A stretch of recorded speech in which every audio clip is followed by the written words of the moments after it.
তুমি আদিত্য সৎ ভাই আর মেঘা প্লিজ, এসব কথার কোনো মানে নেই। মানে আছে, মানে আছে রাজা। তুমি জানো ওরা কি বলছিল? শুনবে তুমি? না, আমি শুনবো না। আমি অন্য লোকের ঘরের কথা শুনতে চাই না। আমার একটা মিনিমাম স্ট্যান্ডার্ড আছে, একটা ক্লাস আছে। ক্লাস থাকবে না। হোয়াট? থাকবে না রাজা, ক্লাস থাকবে না। এই জগতে ক্লাসের জন্য টাকা লাগে। কি বলতে চাইছো তুমি? রাজা, তুমি রাস্তায় নেমে আসবে, আর তুমি না চাইলেও ওরা তোমাকে জোর করে রাস্তায় নামিয়ে দেবে। এসব কথা মানে কি? দেখো দেখো, আমি ওদের কথা সত্যি বিশ্বাস করতে পারছি না, কিন্তু এতদিন আলো তো সবকিছু দায়িত্বে ছিল, তাই না? হ্যাঁ, তো তো কি এখন রাধা ও নবদ্বীপ থেকে উড়ে এসে জুড়ে বসে সবকিছুর দায়িত্ব নেওয়ার চেষ্টা করছে? না না, ও কখনো পারবে না করতে এটা। পারবে, পারবে রাধা, সেটা করতে পারবে রাজা। ওরা এখন সেটাই আলোচনা করছিল। রাজা, তুমি দেখতে পাচ্ছ না? দেখতে পাচ্ছ না আদিত্য আলোকে ভুলে গেছে? আদিত্য আলোকে ভুলে গিয়ে এখন রাধাতে মজেছে। দেখতে পাচ্ছ না তুমি সেটা? রাজা দেখো, দেখো এখনো সময় আছে। নিজের ভালোটা বোঝো রাজা, নিজের ভালোটা বোঝো। এরপর দেরি হয়ে গেলে তখন কিন্তু তুমি কেঁদেও কুল পাবে না। দেখো, তুমি আমার বন্ধু বাসীর নিজের সন্তান, তাই আমি তোমার কথা ভাবি, কেয়ার করি। এখন তুমি আমার কথা বিশ্বাস করলে করো, না করলে না করো, সেটা সেটা সম্পূর্ণ তোমার ব্যাপার। কিন্তু একবার একবার আমার কথাগুলো ভেবে দেখো প্লিজ।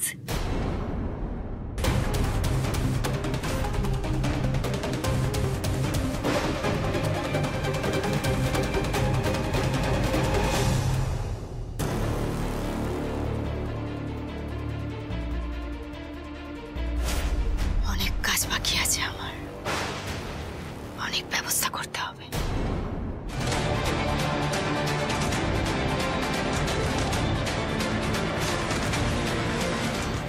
মেঘা যা যা ভুলে গেল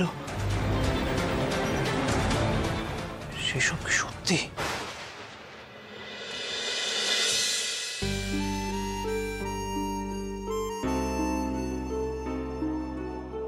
দিদি এলো না? ও পরে আসবে বললো। বলছি আমি দাদা ভাইদের ডেকে আনছি। হ্যাঁ হ্যাঁ, আমিও ছোট্ট ভাইকে ডেকে নিয়ে আসছি। দিদি এলো না কেন?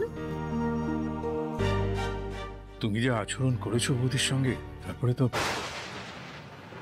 ও আমার সঙ্গে খাবে না, মানে আমার সঙ্গে এক টেবিলে বসে খাবে না। কিন্তু এটা তোর সংসার। আমি এতদিন অনেক কিছু বলেছি এই সংসারের ব্যাপারে, তো এবার তোর সংসার, তুই তোর মতো করে চালা। আমার আর কিছু বলার নেই।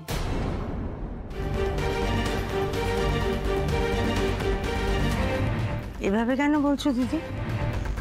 আজকে দাদা এসছে বলে আমরা সবাই পর হয়ে গেলাম? সেটা কথা নয়, আমি যে কথাটা তোর কাছ থেকে জানতে চাইছি সেটা বল। তুই হঠাৎ মেঘাকে নিয়ে এত বাড়াবাড়ি কেন করছিস? হতে পারে মেঘা ভালো, কিন্তু তা বলে এতটা বাড়াবাড়ি যেটা আদিরও খারাপ লাগছে, কেন করছিস তুই এটা? কিন্তু এর মধ্যে আমার হয়তো কিছু বলার সাজে না, কারণ আমি তো দীর্ঘদিন এই সংসারে ছিলাম, এই বাড়িতেই ছিলাম না। হঠাৎ উড়ে এসে জুড়ে বসেছি, তুই বলতে পারিস। দাদা এইভাবে কেন বলছো?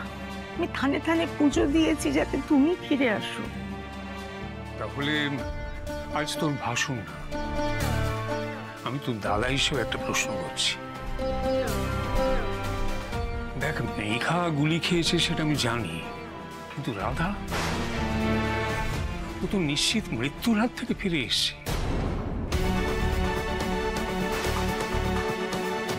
ওর প্রতি তোর এতটুকু করুণা নেই ইন্দু?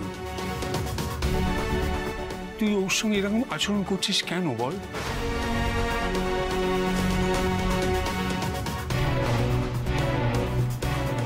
দাদা আমি তো সংসারে কম পালা বদল দেখলাম না। আলু চলে যাওয়ার পরে সত্যি কথা বলতে কি, মেঘা না থাকলে আমি সবটা সামলে উঠতে পারতাম না।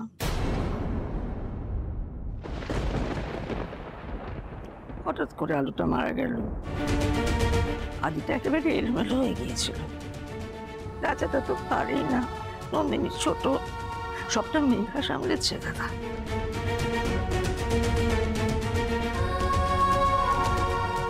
ওরই এ বাড়িতে বউ হয়ে আসার কথা ছিল, হলো না। যে এলো তার আসার পর থেকে একটার পর একটা ঘটনা লেগেই রয়েছে। আমি তো সাধারণ মানুষ দাদা, আমার ছেলেটার প্রাণ সংশয়, নাতনিটার বিপদ, তার মধ্যে রাধা গুলি লেগে শেষ হয়ে যাচ্ছিল।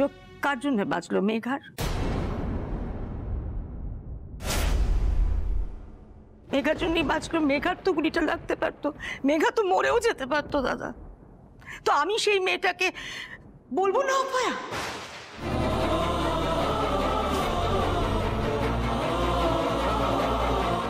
আমার মনে হবে না মেয়েটা অপয়া? মনে হবে না আমার রাধা অপয়া?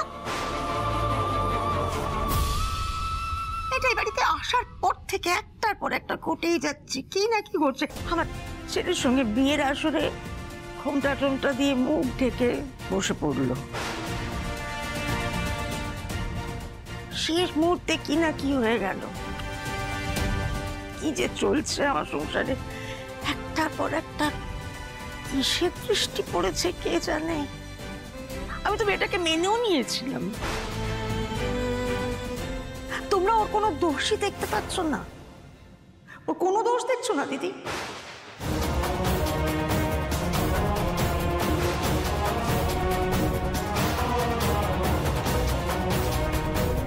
কিন্তু এগুলো হয়তো কাকতালীয়, কিন্তু আদি কি করবে তার জন্য?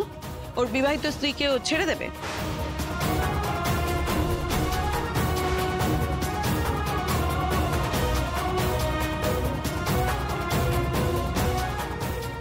না না না, ও ছাড়বে কেন? তোমরা যেটা ঠিক করবে আমার ছেলে সেটাই করবে। আমার কথার তো কোনো দাম নেই। সব দোষ তো আমার, খুব খারাপ আমি। আমি তো এখন সবার চোখে ভিলেন হয়ে গেছি। কিন্তু এগুলো কি ধরনের কথা? আমি যা দেখছি তাই বলছি, যা চোখের সামনে দেখছি তাই বলছি।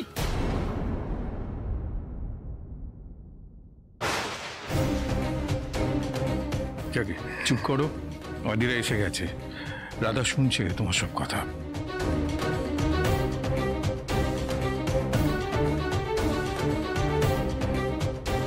তোমরা এখানে দাঁড়িয়ে রইলে কারণ আমরা তোমাদের জন্যই অপেক্ষা করছি। এসো। আমার জন্য কেউ কখনো অপেক্ষা করে না, কোনোদিনও না, শুধুমাত্র আমার বাবা ছাড়া। আপনারা আমার জন্য অপেক্ষা করছিলেন না, আমার নামে নিন্দে করছিলেন। আমি যে দোষ কখনো করিনি সেই দোষে। চুপ করবে?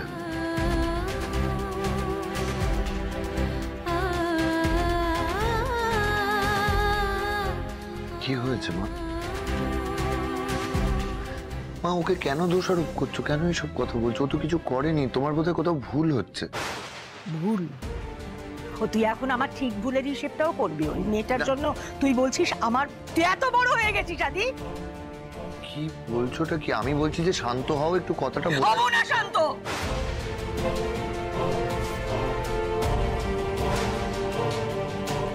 হবো না আমি শান্ত।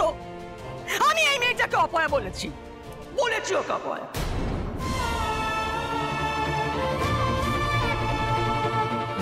কি করবি? কি করবি? ফাঁসি দিবি? বল না, ফাঁসি দিবি? আমাকে ফাঁসি দিবি? কেন এরকম করছো? কোনো মনিমা তুমি শান্ত হও, আমি চলে যাচ্ছি এখান থেকে। এই দাঁড়াও।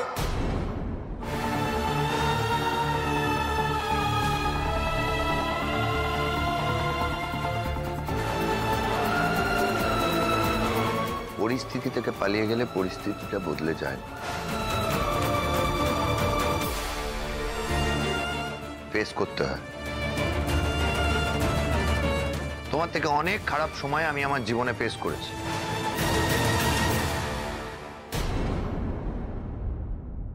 আমিও ভেবেছিলাম পালিয়ে যাব, পালিয়ে যেতে পারিনি রাধা,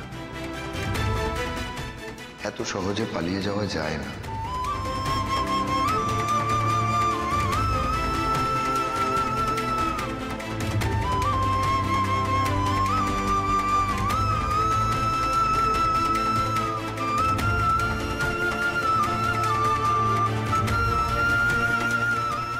জানো তুমি রাধাকে কি বলছো? কেন বলছো মা এই কথাগুলো?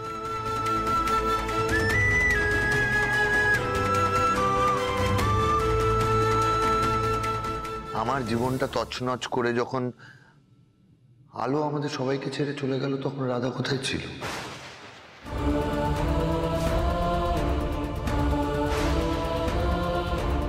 তখন তো রাধা ছিল না মা। রাধা তো তখন কলকাতাতেও ছিল না। কি হলো বলো, চুপ করে আছো কেন? এতদিন বলিনি কারণ পরিস্থিতি আসেনি, এখন বলতে বাধ্য হচ্ছে। চলে গেল তো আলো, আমার জীবনটা এলোমেলো করে দিয়ে লন্ডভন্ড করে দিল। কার জন্য হলো মা? ওই ঘটনার জন্য তুমি কাকে দোষারোপ করো বলো? তখন কে অপয়া ছিল আমাদের বাড়িতে, যার জন্য আমাদের সংসারে এরকম একটা বিপর্যয় এলো বলো?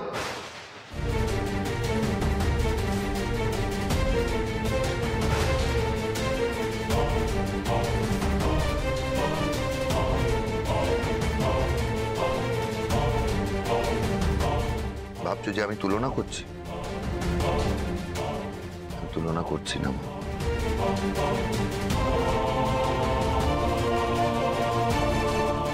আমি চাইনি যে ওই বাড়িতে আসুক, ঠিকই বলেছো তুমি, কিন্তু যে কারণেই হোক ও তো চলে এসেছে। একইভাবে যেভাবে তুমি আর বড় মা এই বাড়িতে এসেছিলে, এই বাড়িটাকে নিজের করে নেওয়ার জন্য ও কিন্তু ওই একই কারণে এসেছে। তুলনা করছি না বলেও তুই কিন্তু তুলনাটা করলি।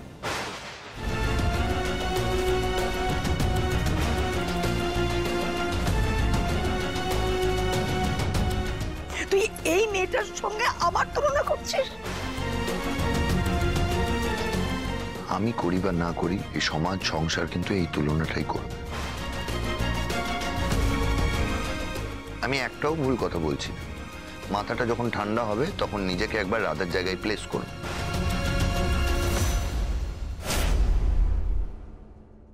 তাহলে হয়তো তুমি ওর সিচুয়েশনটা বুঝলেও বুঝতে পারো।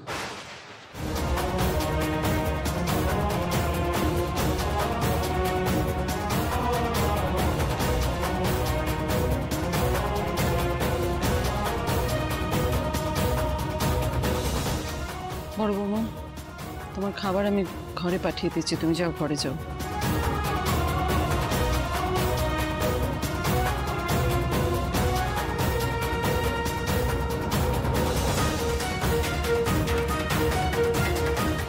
আমার খবরটা আমার ঘরে পাঠিয়ে দাও।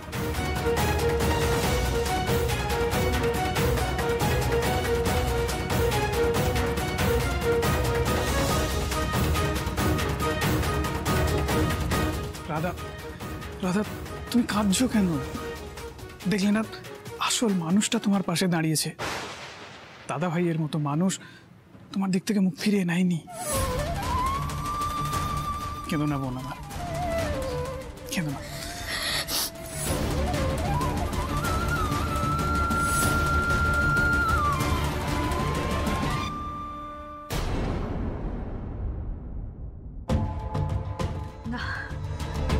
না না না, এইভাবে বসে থাকলে হবে না, এবার আমায় ঘটাতে হবে। আদিত্য, তুমি যতই চেষ্টা করো না কেন, আমার প্রিয় বন্ধু মাসি রাধাকে মেনে নেয়নি। আর বন্ধু মাসি যদি রাধাকে মেনে না নেয়, তাহলে রাধা এই বাড়ির বড় বউ হতে পারবে না।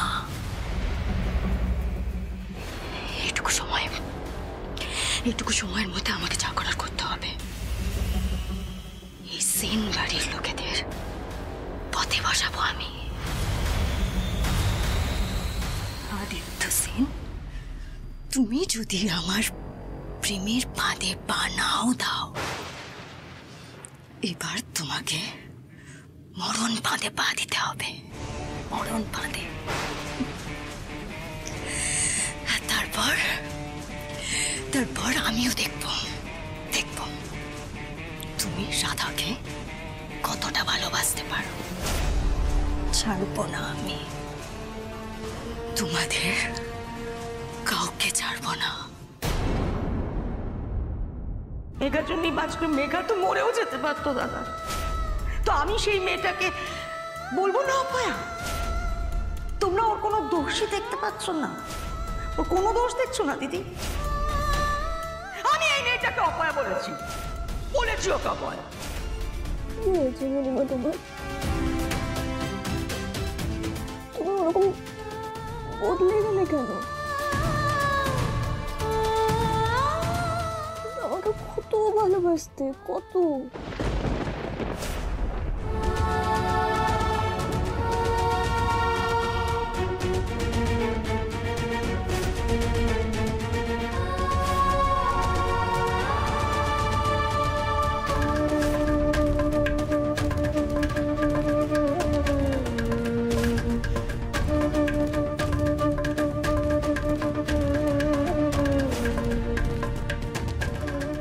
এই মেয়েটা যে কি করলো, কি কষ্ট করে দৌড়ে কেটে, নিজের চোখে না দেখলে বিশ্বাস করতে পারবে না দিদি।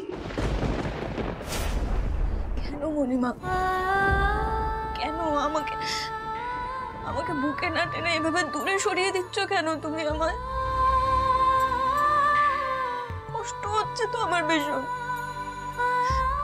ভীষণ কষ্ট হচ্ছে আমার। কেন করছো মনিমা তুমি আমার সাথে এরকমটা? কেন করছো?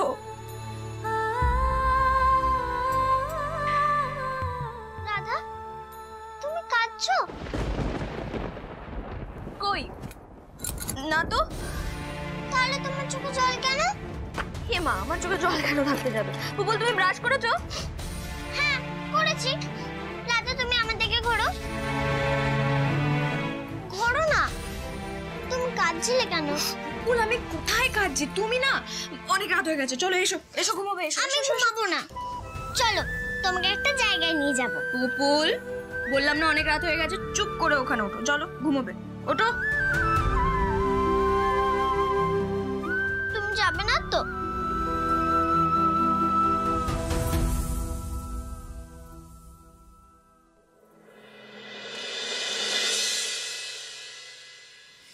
আচ্ছা ঠিক আছে, বলো কোথায় যেতে হবে?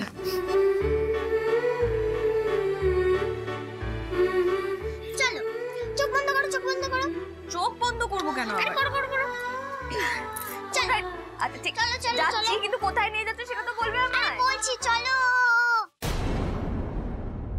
কি ম্যাডাম, আপনি এত রাতে এখানে? একটা ইম্পর্টেন্ট ফাইল ফেলে গেছি, সেটা নিতে এসেছি।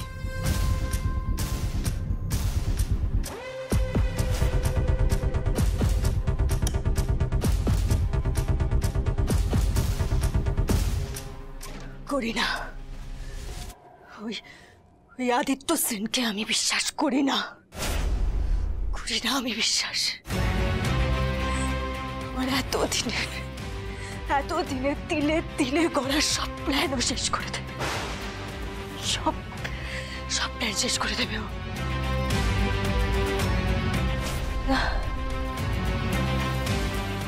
আদিত্যর আভাব আমার ভালো লাগছে না আমার।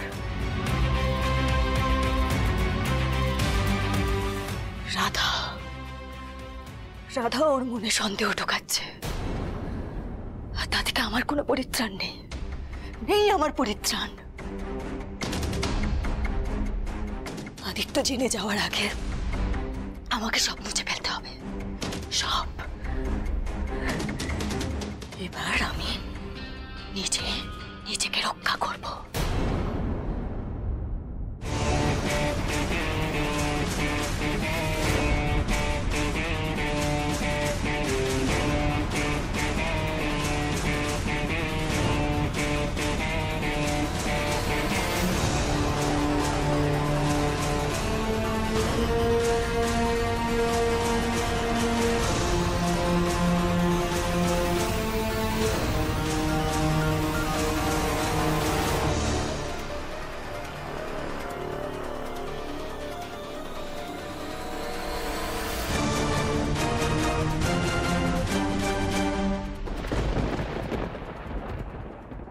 কোথায় নিয়ে যাচ্ছ বলবে তো পুপুল?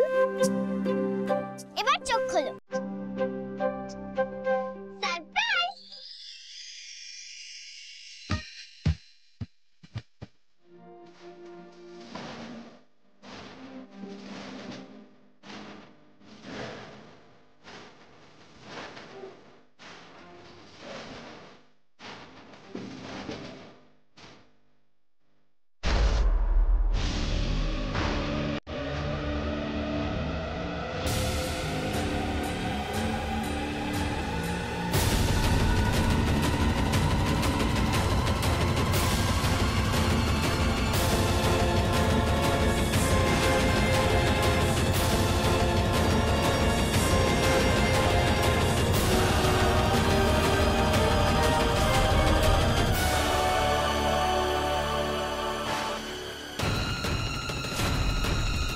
কে